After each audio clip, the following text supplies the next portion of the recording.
Waste collection safety is not one moment at the bin. It is the whole run. Where the vehicle travels, where people stand, how the crew communicates, what enters the load, what happens if conditions change, and how unloading is controlled.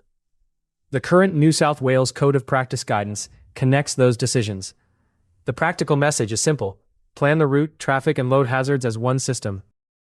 The New South Wales Code applies to waste collection and transport work involving domestic, commercial, and industrial waste. Its scope includes kerbside collection and skip bin waste. This film is for an Australian audience, but that does not turn New South Wales guidance into uniform Australian law. The law, regulator material, and other requirements applying to the actual jurisdiction and activity still need to be checked.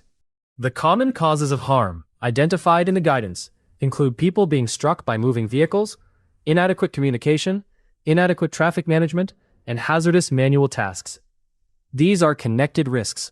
A vehicle route changes where people may be exposed. Communication affects how movement is coordinated. Traffic arrangements affect access.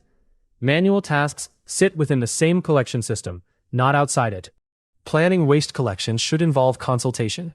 It should address route planning, access points, traffic management, the systems and resources needed for the work, and emergency arrangements.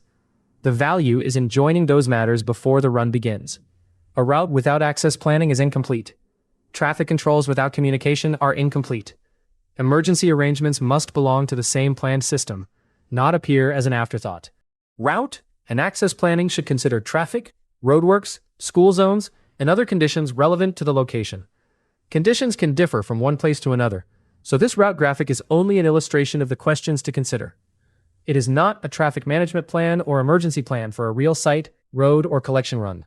The actual arrangement must be determined for the work and location.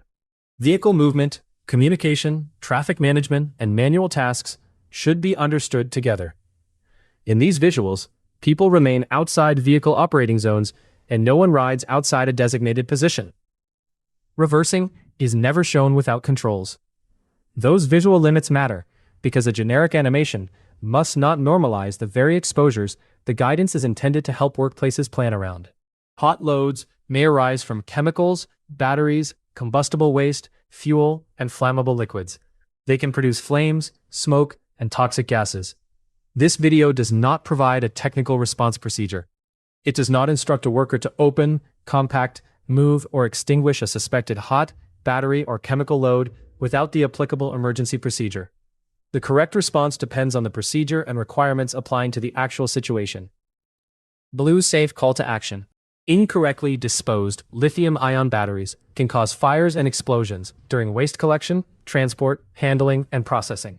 Asbestos in collected waste can contaminate the vehicles and equipment used to collect or process it, and materials intended for recycling or reuse. These are serious load hazards. The graphics identify the hazard boundary only. They do not classify waste or instruct workers to handle a suspected battery or asbestos-contaminated load. Waste unloading controls should address site traffic, access and egress, communication, pedestrian and vehicle separation, visibility, and prohibited or hot loads. This generic unloading diagram shows those control topics as separate zones. It is not a receiving facility instruction, a site traffic plan, an emergency plan, or permission to unload any material.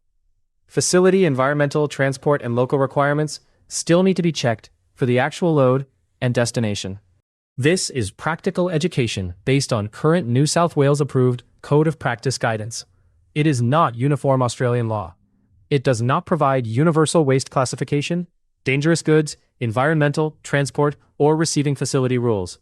Every route and unloading visual is generic, not a plan for a real site or emergency. No action on a suspected hot, battery, chemical, or asbestos-contaminated load is authorized without the applicable emergency procedure. This video does not guarantee compliance, fire prevention, contamination control, vehicle safety, or legal outcomes. Plan the collection run as one connected system. Scope, vehicle movement, communication, traffic, manual tasks, route conditions, hot loads, batteries, asbestos, emergency arrangements, and unloading. Check the requirements applying to the actual jurisdiction, work, load, and destination. For practical WHS documents and organized evidence, get started free with Blue Safe.